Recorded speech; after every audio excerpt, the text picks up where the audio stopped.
பக்திக்கு எல்லைகள் இல்லை. சிவன் எங்கிருந்தாலும் அருள் செய்வார். சிவபெருமான் நிகழ்த்திய 64 லீலைகள், திருவிளையாடல்கள் மதுரையில் நிகழ்ந்தவையாகும்.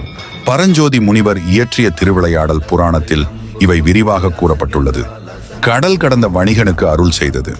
மதுரையில் ஒரு சிறந்த வணிகர் கடல் கடந்தும் வணிகம் செய்ய எண்ணினார். பல நாடுகளுக்கு சென்று செல்வம் ஈட்டிய அவர் ஒரு நாள் ஒரு தொலைதூர தீவுக்கு சென்றபோது அங்கு மக்கள் பக்தியுடன் சிவனை வழிபடுவதைக் கண்டார். அவர் உணர்ந்தார், இது வெறும் வணிக பயணம் அல்ல, சிவனின் அழைப்பு. அவர் பக்தர்களோடு சிவனை வணங்கத் தொடங்கினார்.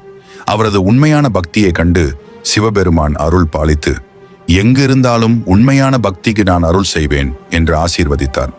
அதன் பிறகு வணிகர் மதுரைக்கு பத்திரமாக திரும்பி வணிகத்தில் சிறந்து விளங்கினார். இறுதியாக தனது அனுபவத்திற்காக மதுரையில் ஒரு சிறிய சிவன் கோயிலை எழுப்பி நன்றி செலுத்தினார். இந்த நிகழ்வு நமக்கு உணர்த்துவது, சிவன்